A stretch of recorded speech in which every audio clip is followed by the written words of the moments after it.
Jésus, là, son premier miracle, c'est quoi? C'est le vin. Oui, ils sont chrétiens, il faut laisser pas grave, ils sont chrétiens. Marie-Madeleine, elle est qui? Son premier miracle, il a changé l'eau en vin. Il a changé l'eau en vin. Marie-Madeleine. Au cours d'un mariage. Marie-Madeleine. Vous déplacez le débat, maman. Non, je ne déplace pas le débat. Vous parlez de transformation d'eau en vin. Je déplace pas. On parle d'un débat qui est clair. Je déplace pas le débat. On parle d'un débat qui est clair. C'est pour vous dire que... Je suis désolé. Je suis désolé. Quand tu es chrétien... Quand vous êtes en train de fustiger tous les pasteurs, parce que vous connaissez la vie de 2 ou 3 pasteurs. Quand tu es chrétien, là... On peut connaître le péché, mais la sanctification existe. Laisse-moi finir. Non, mais je suis désolé, vous avez assez parlé. Il faudrait qu'on vous dise. Me laisser finir. Il faudrait qu'on vous dise. Pasteur, elle finit rapidement et vous prenez la parole. C'est pour vous dire que si tu es chrétien, il faut aller dans les boîtes de nuit, il faut aller dans les maquis, pour que tu voies ceux qui vivent là-bas. S'il n'a pas une vie normale, tu vas l'amener au droit chemin. D'accord, c'est bien noté. Pasteur. Être chrétien, là, c'est pas être prisonnier. Où tu parles, là. Moi, mon premier fils est pasteur. Mon premier fils, il est pasteur. Je vous côtoie beaucoup, vous les pasteurs. Je sais comment vous vivez, je sais comment vous marchez et je sais ce que vous faites.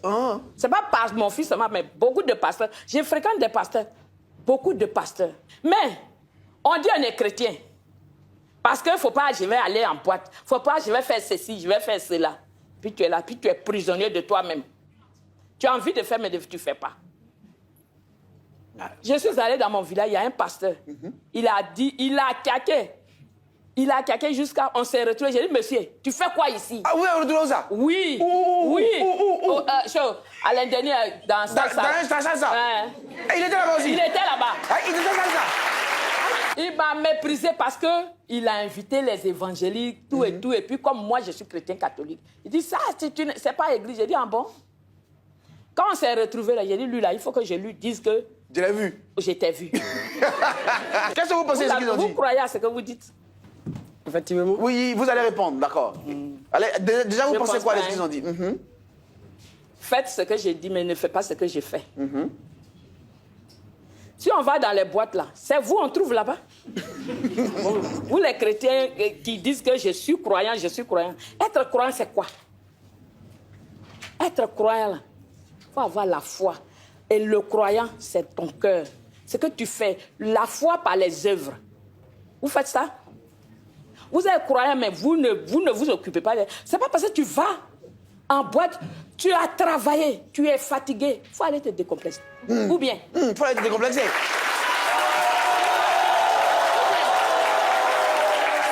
C'est pas seulement être à l'église tout le temps. Tu vas à l'église du matin au soir, mais si ton cœur est noir, là, tu n'es pas chrétien. On est chrétien par les œuvres, ce que tu fais. C'est pas parce que tu vas en boîte. En boîte, ceux qui sont là, et si tu veux évangéliser dans les boîtes, tu fais quoi? Comment tu peux évangéliser ceux qui sont là-bas? Comment? Si tu ne vois pas, que tu ne vois pas, comment tu peux les évangéliser? Oh. C'est bien noté, on va retenir ça. Okay. Donc, ce que je vous dis déjà, c'est-à-dire qu'on est chrétien, c'est vrai. Mais est-ce que, quand on est chrétien, là, nous sommes des extraterrestres? On n'est pas extraterrestres. Nous sommes des êtres humains. Un extraterrestre, là, on dit non, peut-être qu'il est extraterrestre, peut-être qu'il ne mange pas ou bien il ne boit pas. Mais nous sommes, avant tout, nous sommes des êtres humains. Et c'est la foi qui nous conduit. Donc, vos histoires de principes, on est chrétien, on ne doit pas faire ça, on ne doit pas faire ça là. En fait, c'est des choses que les gens disent, mais quand on va sur le terrain, on constate autre chose. Dans la vie, là, c'est la foi qui fait toute chose. Moi, je peux rentrer tout de suite. Je peux avoir un mal, mais je peux avoir une préoccupation. Il a dit tout de suite que je rentre dans ce maquis et puis je vais avoir la guérison. Et je vais rentrer dans le maquis, je vais m'asseoir, je vais prendre un beau bien glacé, je retourne et puis j'ai la guérison. Une bière bien glacée. Voilà, c'est pour dire, du lundi au vendredi, on est stressé. Vous savez à quel moment je commence le travail, à quelle heure je finis? On connaît Dieu, c'est vrai, on va à l'église, on aime Dieu, on fait la prière, tout et tout.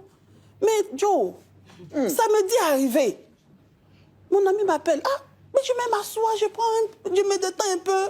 On peut être dans une boîte de nuit, on peut faire des druides, on peut s'habiller, mais le cœur, c'est ce que Dieu regarde. Et si vous serez étonné de savoir que... Vous qui vous affirmez, croyant chrétien, on ne fait pas ça, on ne fait pas ça là. Un drogué là, Dieu va le sauver et puis il va vous laisser. Parce qu'il est drogué, mais il aime Jésus. Il aime Dieu. Et c'est ce que Dieu retient. Ouais. C'est tout ce que je peux dire. C'est tout ce qu'elle peut dire.